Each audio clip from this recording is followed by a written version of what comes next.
Before we begin, if you want to see more real-life horror, mysterious, and spine-chilling stories like this, make sure to hit the like button, subscribe to the channel, and turn on the notification bell so that every new video comes straight to your phone.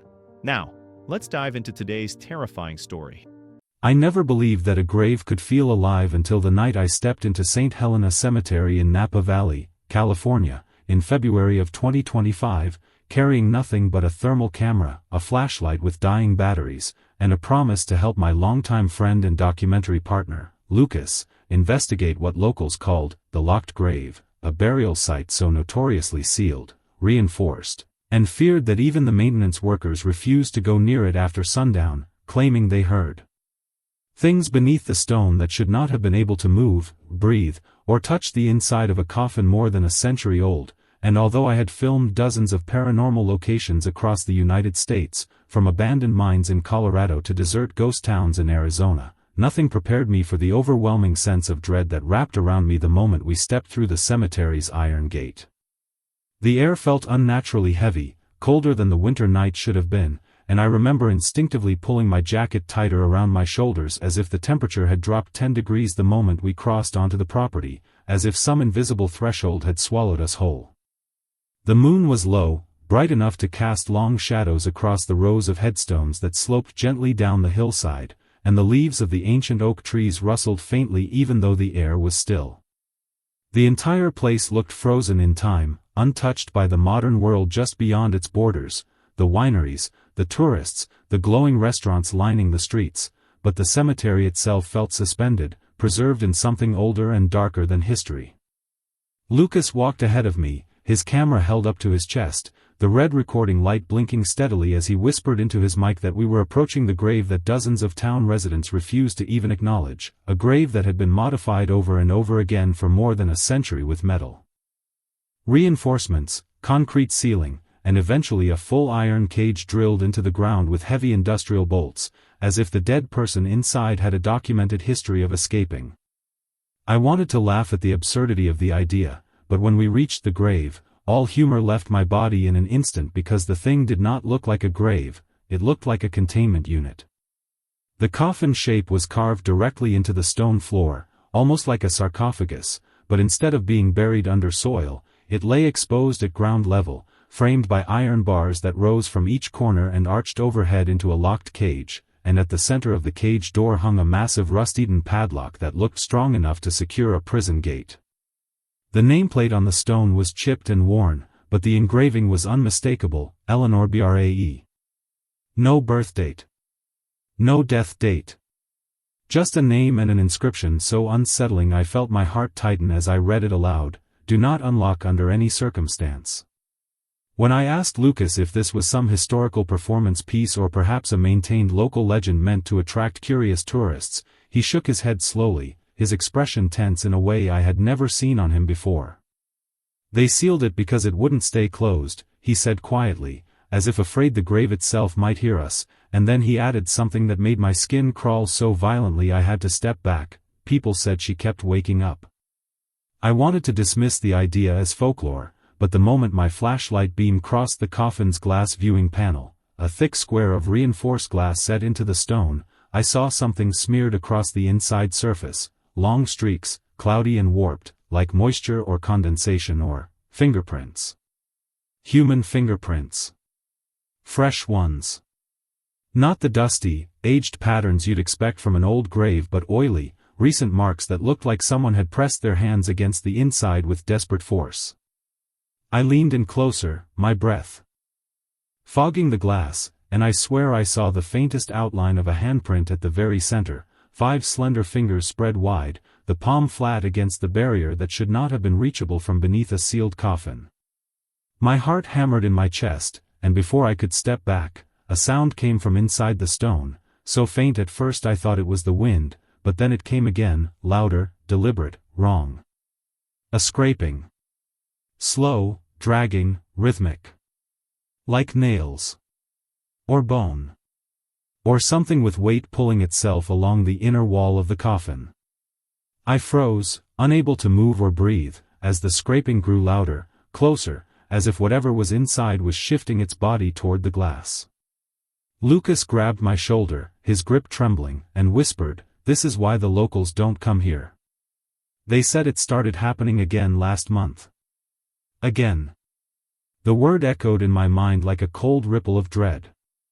I stared at the coffin, waiting, watching, unable to look away even as every instinct in my body screamed to run, and that's when the padlock on the cage door clicked. Not loudly. Not dramatically. Just a soft metallic tick, like tension shifting inside the mechanism. I stepped back instantly, fear shooting up my spine, and Lucas hissed that we needed to get more footage, that this could be the breakthrough our channel had been waiting for, the kind of evidence that would turn us from small-time investigators to names recognized nationwide, but I didn't care about fame in that moment. All I cared about was the thing inside the grave, the thing that should have been dead for more than 100 years, the thing that was still scraping the coffin wall like a trapped animal. I raised my camera, trying to steady my shaking hands, but the moment the lens focused on the cage, the screen filled with static, violent, crackling distortion that washed out the entire image as if the grave emitted some kind of interference field. I lowered the camera and looked with my own eyes, and that's when it happened. The coffin moved. Just a fraction of an inch, just enough to shift dust along the stone edges, but it moved. Something inside pushed upward with enough force to shake the entire structure, and the padlock clattered against the bars with a sharp metallic rattle. I stumbled backward, my breath catching in my throat as a low, muffled thud resonated from beneath the stone, followed by something far worse, a voice. Faint. Hollow. Whispering. Not words I could understand, not anything human, but a rhythmic, deliberate sound like syllables spilling through cracked, waterlogged lungs. Lucas whispered, "Oh my God," under his breath as we watched the coffin's viewing glass fog over from the inside, a creeping, spreading bloom of condensation as if something exhaling warm breath lay just inches beneath it, and when the fog cleared in one quick streak, I saw it, eye sockets. Empty, deep, hollow eye sockets staring directly up at me from the darkness, pressed so close to the glass that for a moment I thought the face would break through it. The mouth below the sockets opened, wide and impossibly stretched, as if unhinging, and a sound seeped out, low, vibrating, like the buzzing hum of something buried too long, something starved of air, something that should never have been able to move, speak, or scream. I staggered away, nearly tripping over an uneven headstone, and Lucas pulled me behind a nearby statue of an angel, both of us shaking uncontrollably as the coffin continued to thud and rattle, the voice inside rising in pitch, growing frantic, as if it sensed we were there, watching, listening. And then, just as suddenly as it started, it stopped. Silence swallowed the cemetery again, thick and heavy, almost suffocating. Lucas whispered that we needed to leave, that whatever was in there was awake now, aware of us, and as we backed toward the gate, I felt something watching from behind the cage, a pressure against my spine, a sensation like cold fingers brushing the back of my neck. We didn't run, not at first, too afraid of making noise, but when a second metallic click echoed from behind us, the unmistakable sound of the padlock shifting again, we bolted across the cemetery grounds, our footsteps crunching through dead leaves and gravel as the moonlight flickered behind the swaying branches overhead. And even as we reached the gate and stumbled onto the paved road outside, gasping for breath, I could still hear it, faint, distant, but unmistakable, a scraping sound coming from behind the cemetery walls, steady and patient, as if Eleanor Bray was still moving, still trying, still reaching for the lock that had kept her trapped for 132 years. I didn't sleep the night after we fled St. Helena Cemetery, not because I didn't try, but because every time I closed my eyes I saw that fogged glass, those hollow sockets pressed against it, the way the breath from inside the coffin smeared the viewing panel like someone starving for air, desperate to be seen, desperate to be acknowledged, and despite every instinct telling me we should never go back. Lucas texted me at 3:12 a.m. saying the footage we captured was unlike anything he'd ever recorded, that the static itself seemed to form shapes, faces, limbs, silhouettes that appeared only in individual frames, as if something was pushing against the barrier of the screen in the same way something pushed against the glass of the coffin. I didn't want to return, but I also knew this wasn't the kind of thing you could ignore or walk away from, not when we had already disturbed it, her. So the next evening, long before sundown, we drove back to St. Helena, our car rolling down the quiet California backroads lined with vineyards that stretched endlessly on either side. The world felt normal out there, peaceful, but the moment the cemetery gate came into view, that same suffocating heaviness pressed down on my chest, and I swear the sky above the cemetery seemed slightly darker than the sky beyond it, as if the land itself carried a permanent shadow. When we stepped onto the grounds, everything looked still, too still, like the place had been paused since the moment we left it. No wind. No sound. No movement among the trees. Nothing but silence and that faint metal smell lingering in the air, like rust or old blood. As we approached the grave again, I noticed something that made my skin prickle. The condensation on the inside of the viewing glass was gone, but in its place were streaks, long, erratic streaks across the inner surface, as if fingertips had dragged violently across it. And the padlock on the cage door, something was wrong. I kneeled down, leaning in closer, and felt a cold ripple of dread. The lock was no longer aligned with the bolt holes in the metal bracket. It had shifted. Only a few millimeters, but enough to see fresh grooves scratched into the iron where it had been strained from the inside. Lucas knelt beside me and whispered, "It tried again." Again. That word kept circling in my mind like a whisper I couldn't shake. He wanted to open the camera right away, record everything before the light disappeared, but I couldn't stop staring at the freshly scratched marks on the cage door. Something was testing the metal. Something was learning. And something was almost strong enough to escape. I told Lucas quietly that maybe this grave wasn't meant to be investigated, maybe the townspeople were right to seal it again and again, maybe this thing we stumbled into was something we should respect, or fear, but he insisted that if something unnatural was happening, the world needed to know. So we split up. He walked toward the northern row of headstones to get B-roll, and I stayed near the grave, forcing myself to keep my eyes on the coffin even though every instinct screamed at me to leave. The air felt colder now, like winter pressing against my skin even though the sun hadn't fully set. I held the camera to my chest, listening for any sound, any movement, any sign she was still awake beneath the stone. Minutes passed. Maybe 20. Maybe 30. Time felt strange there, slow, stretched, almost suspended. And then, from somewhere deeper inside the cemetery, I heard Lucas call my name. Not loud. Not urgent. Just a soft, steady, "Hey, come here, I found something." I followed his voice through the rows of graves, the shadows growing longer, the trees towering overhead like silent witnesses to something they refused to reveal. But when I reached the far row of headstones, Lucas wasn't there. The air was colder here. Still. Too still. I called his name softly at first, then louder, my voice echoing faintly among the stone markers. Nothing. My heart began to hammer against my ribs, and I turned in a slow circle, scanning the area, the camera shaking in my hands as dread tightened around me.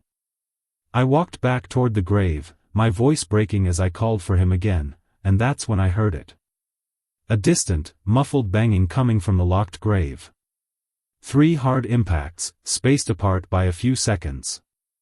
And then a fourth, louder, sharper, strong enough to make the iron bars rattle. I rushed toward the sound, every part of my body trembling, and the moment I reached the cage, I stopped dead in my tracks because something was different. Something was terribly, horribly wrong. The viewing glass wasn't dark anymore. It was lit from inside. A dim, flickering glow, like a weak lantern or a dying ember, and in that faint glow I saw movement, a shifting shadow pressed against the inner lid of the coffin, slow and deliberate, as if she was turning her head toward me. The whispering began again. Soft this time. Almost rhythmic. Like the slow exhale of someone who had not spoken in decades. I stepped back instinctively, my breath caught in my throat, and that's when I saw it. The padlock was no longer shaking. It was bending. The metal itself was warping, pulled from the inside outward as if pried by fingers that had no flesh, no muscle, no warmth. Something inside was trying to break free, not gradually this time, but violently. I spun around, calling for Lucas again, but the whispering from the coffin grew louder, overlapping whispers now, layered, as if more than one voice spoke from inside her body. I backed away slowly, filming the cage even as my hands trembled uncontrollably. And then I heard leaves crunch behind me. I spun, thinking maybe Lucas had returned, but what I saw instead froze every drop of blood in my veins. A figure was standing between the headstones. Tall. Motionless. Blurred around the edges like a silhouette carved from moving shadow. I lifted my flashlight, but the beam flickered violently as if the batteries were dying. And then the figure tilted its head. The exact same way the shadow inside the coffin had moved seconds earlier. My throat tightened so hard I could barely breathe. I forced myself not to run, not to scream, not to blink. The figure didn't move closer. It didn't move at all.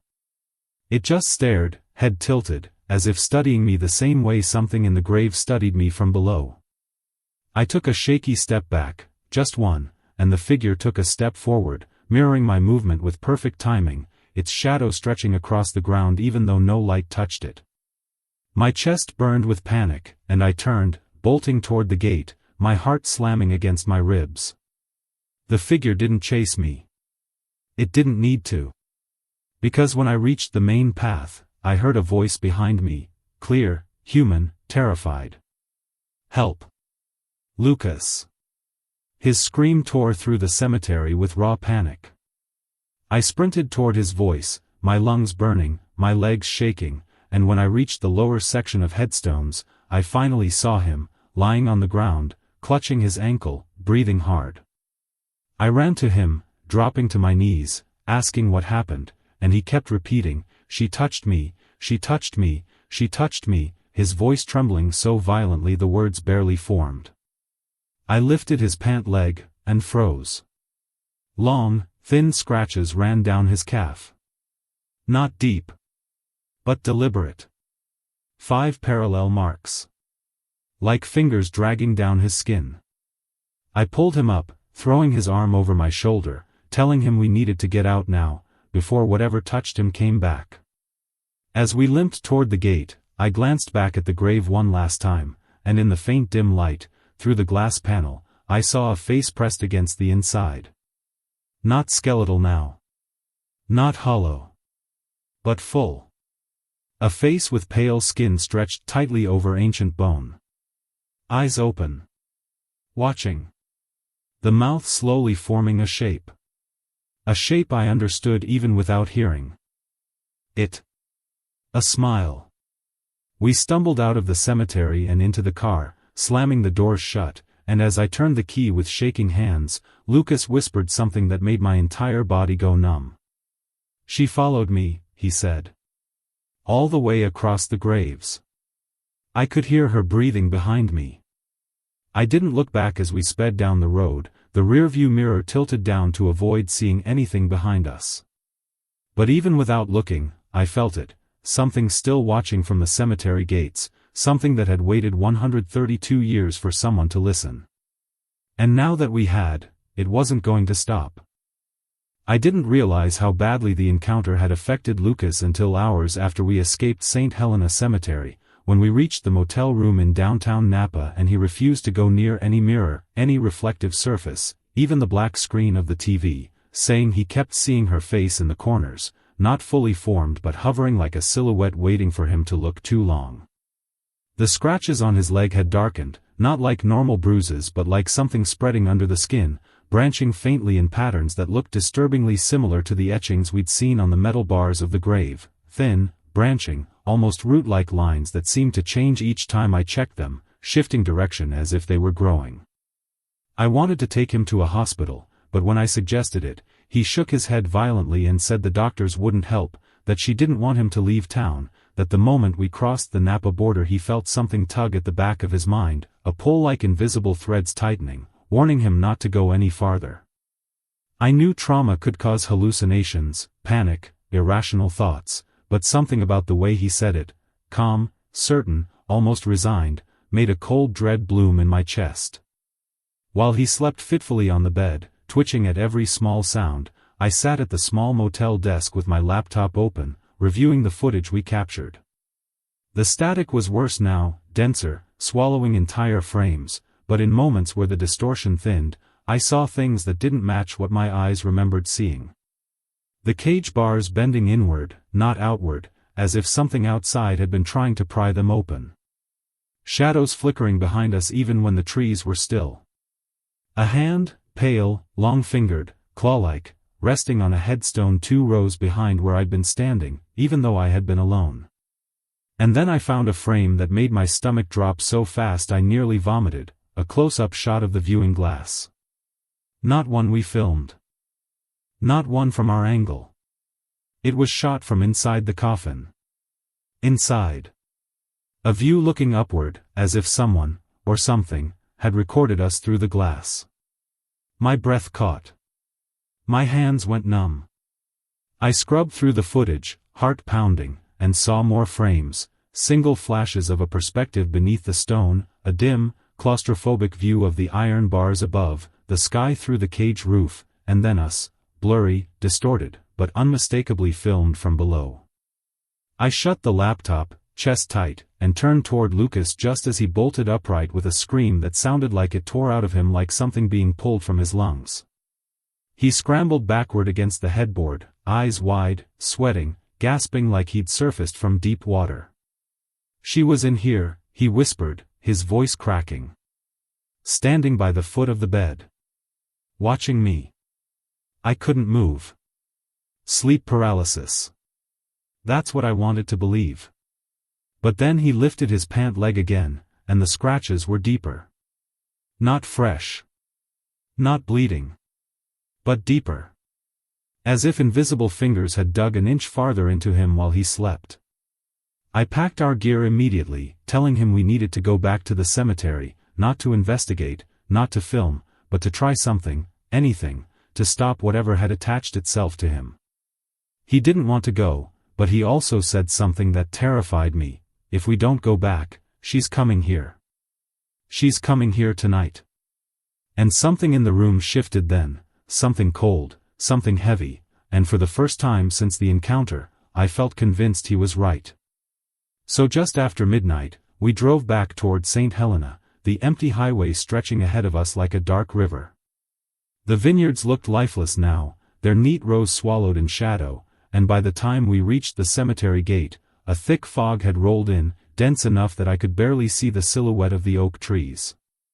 The gate stood slightly open. We hadn't left it that way. My heart hammered harder with each step we took toward the grave, the fog curling around our ankles like cold fingers. Everything looked different now. Wrong. The air vibrated with something, a low hum that I felt in my bones more than heard.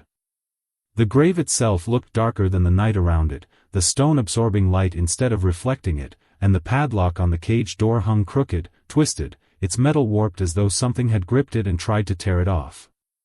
Lucas's breathing grew shallow, rapid, almost wheezing, and he suddenly grabbed my arm with a strength that surprised me, whispering, "She's awake. She knows we're here." I tried to reassure him, tried to anchor us both to some sense of reality, but when we stepped closer, the viewing glass gleamed faintly, and something moved beneath it. Not scraping this time. Not thudding. But shifting slowly, deliberately, like a body repositioning itself. And then the fog on the inside spread again, soft at first, then thicker, being breathed onto the glass in deep, rhythmic cycles. I lifted my flashlight, my hand shaking, and the beam cut through the fog just long enough to reveal a sight that nearly made me drop the light entirely: fingertips.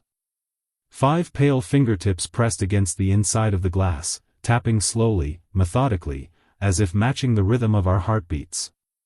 Lucas staggered back, clutching his chest, whispering, "She's calling me. She's calling me," his voice trembling as his eyes unfocused like he was slipping into some trance.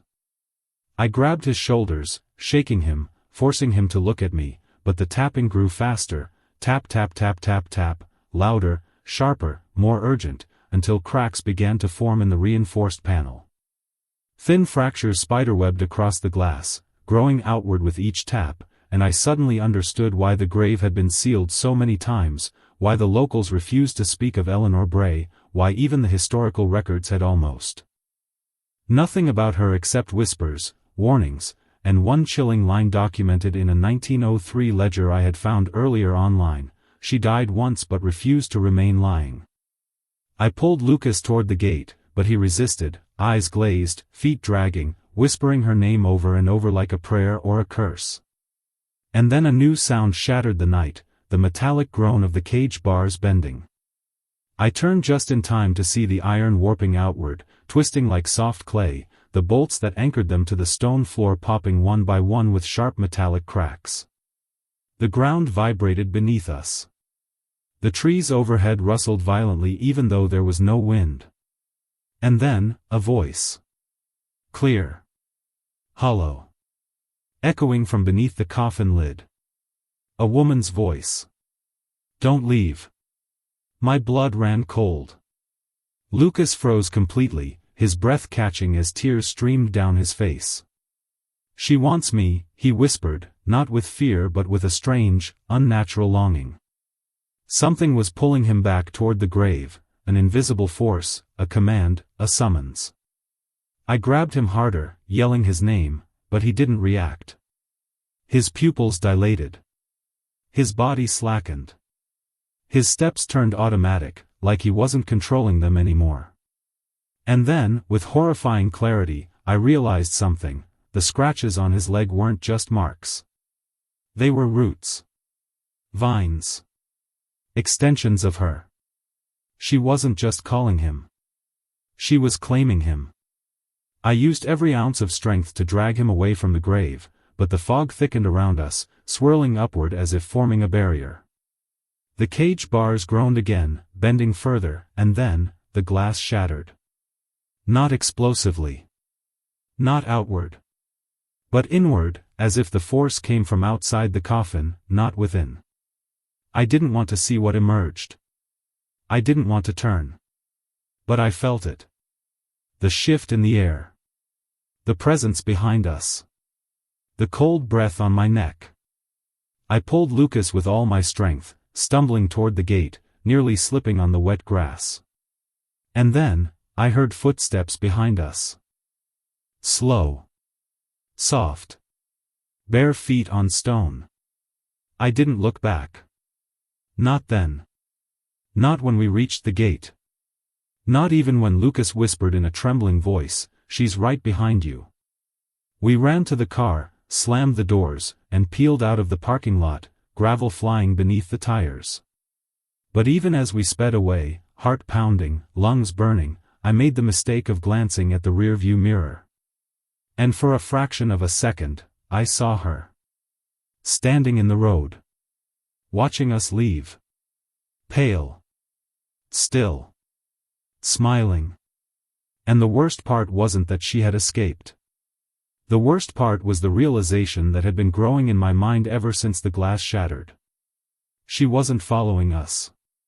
She was connected to us now. To him. To me. And she wasn't going back into that coffin. Not ever again. I don't know how long I stayed unconscious inside that sealed burial chamber beneath the locked grave in St. Helena Cemetery, but when I opened my eyes, the first thing I saw was the unmistakable glow of a phone screen that wasn't mine, lying on the ground beside the open stone coffin. The air was motionless, heavy enough to feel like it was pressing against my chest, and the only sound was my own pulse hammering in my ears as I tried to piece together how I was still alive. The last thing I remembered was the twisting coldness that had wrapped around my throat like the hands of something that hadn't been human for a very long time. My first instinct was to crawl away from the coffin, but as soon as I moved, the temperature dropped again, not gradually, but instantly, as if someone had flipped a switch and drained all the warmth from the room. My breath came out in thick white clouds, and the damp walls began to frost over. I grabbed the phone on the floor, not because I needed it, but because its screen was still lit, displaying a note that hadn't been typed by human fingers. 4 words. They shouldn't have scared me. They shouldn't have felt like a threat. But they froze me where I stood. It knows you now. My heart lurched.